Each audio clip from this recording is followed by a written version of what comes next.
Team India star bowler Mohammed Shami ఇటీవల ముగిసిన one day world cup 2023లో అద్భుతంగా రాణించాడు. కేవలం 7 మ్యాచ్లు మాత్రమే ఆడిన 24 వికెట్లతో టోర్నీలోనే టాప్ వికెట్ టేకర్ గా నిలిచాడు. అయితే వరల్డ్ కప్ తర్వాత రెస్ట్ తీసుకుంటున్న షమి ఇంకా తిరిగి గ్రౌండ్లోకి దిగలేదు. ప్రస్తుతం సౌత్ ఆఫ్రికాతో జరుగుతున్న టెస్ట్ సిరీస్ లో ఆడతాడని భావించిన గాయం నుంచి ఇంకా పూర్తి స్థాయిలో కోలుకోలేదని తెలుస్తోంది. అయితే వరల్డ్ కప్ తర్వాత ఇచ్చిన ఓ ఇంటర్వ్యూలో టీమిండియా స్టార్ ఆల్రౌండర్ హార్దిక్ పాండ్యాపై షమి ఆసక్తికర వ్యాఖ్యలు చేశాడు.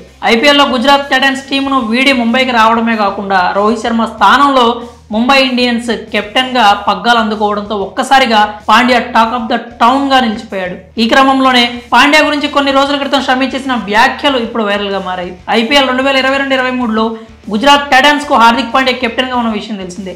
అలాగే గుజరాత్ టీం కు షమి కూడా ప్రాతినిధ్యం వహించాడు.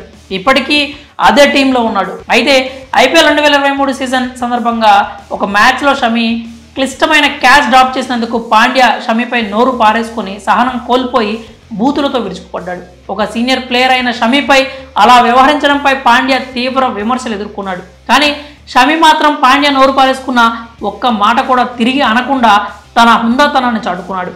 అయితే ఈ విషయంలో షమి అప్పుడే హార్దిక్ పాండ్యాతో మాట్లాడినట్టు చెప్పాడు. మ్యాచ్ తర్వాత పాండ్యాతో షమి మాట్లాడుతూ, చూడు తమ్ముడు, నువ్వు కెప్టెన్వి, ఆ బాధ్యత ఉంటుంది, నేను అర్థం చేసుకోగలను, కానీ ఇలాంటి బ్యాడ్ ఎక్స్ప్రెషన్స్ గ్రౌండ్లో మాత్రం వద్దు అని చాలా సున్నితంగా వార్నింగ్ ఇచ్చినట్లు పేర్కొన్నాడు. ఆ తర్వాత మళ్ళీ పాండ్యా ఎప్పుడూ కూడా షమితో ఆ విధంగా ప్రవర్తించలేదని కూడా షమి వెల్లడించాడు.